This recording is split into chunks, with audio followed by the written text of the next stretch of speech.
Hi, good morning, good evening, good afternoon, good day sa inyong lahat. Mga kaibigan, gusto niyo bang bumili ng e-bike? Ito ang dapat niyong malaman. Yan, gaya ng tatlong gulong, apat ang gulong. Yan, tatlong gulong yan. Pag sa harap isa, tatlo gulong.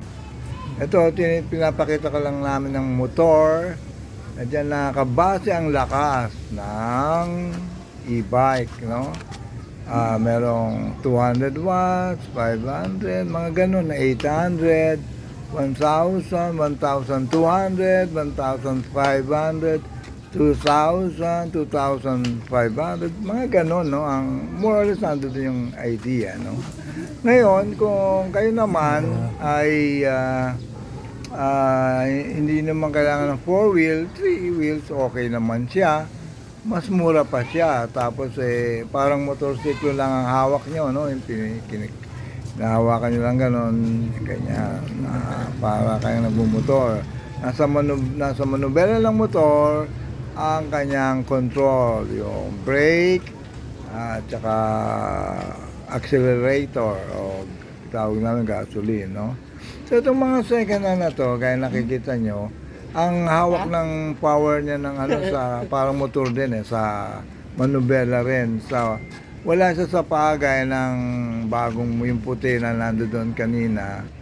Yun. Ayan. Ito yung parang motor, no? Yan yung kanina nating sinabi. Ayan, dyan ang accelerator, brake, etc. No? Ito naman ay, yan, katulad yan, apat ng gulong. Meron siyang sariling accelerator. Meron pa ko, no? Yung kumbaga sa kotse gasoline, no? Ngayon, ito naman ay may brake din, tapos dun din sa tapat ng gasoline. Yung isa, yung kaninang pinakita, may brake yon, pero ang accelerator niya ay sa kamay. Ito sa paa. Yan, sa paa ang accelerator niyan. Ngayon, titingnan yung function niyan, lahat. Etc. Kung gumagana ng wiper, signal light, tail light, yung headlight, mga gano'n. Ang dali lang naman yan, ano.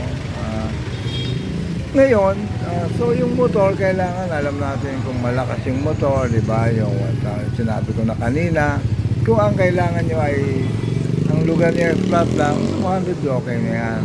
Pero kung may kakarga-karga kayo, kaya medyo mabigat, kailangan at least 800, mga ganon, 1,000, 1,500, 1,000 pataas, no?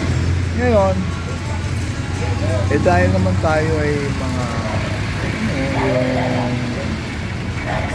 in-explain naman yun ng tanungin nyo kung gano'ng katagal ang battery nito, kung sa ganung kaya estimate nyo mga 50 kilometers, dapat gano'n, alam nyo, kasi minsan may 30 kilometers lang yan, minsan hindi pa nga maabot, no? Depende yan sa inyong mga pangailangan. So tingnan nyo yung battery, paano kinakabit, para just in case bumili kayo ng bagong battery o nag-reserve kayo ng bagong battery, alam nyo paano ikabit. Hindi naman siya mahirap ikabit, gayahin nyo lang yung series. Kunyari yung ang sinabing series, negative to positive, positive to negative, negative to positive, yun ang series, no? Hindi siya nakaparallel. So kailangan nyo lang alamin kung paano gamitin. So ang mahalaga ay yung power ng motor, battery lifetime, klase ng battery ay kunyari lithium, acid. So kung ang lithium mas mahal, acid pa, ito na yung acid. So ganun na dapat alam nyo. Ang ating mga kaibigan, kailangan natin alam kung ano ang dapat natin bilhin, gawin, at kailangan malaman sa pagbili ng e-bike. Dapat alam natin kung anong pangangailangan natin. Nakapapractice nyo, medyo ang hirap mag-isa ng ng e-bike. No? So alamin, pag-charge pala 30 minutes or 1 hour before gamitin, i-charge pala baga. Gagamit 30 minutes before or after, before na i-charge or 1 hour. After naman 1 hour ulit bago mo gamitin pagka-charge. Okay. Tandaan nyo, alamin ang mga technicalities, lalong-lalo na ang distance ng inyong lalakbayin baka wala kayong magamit.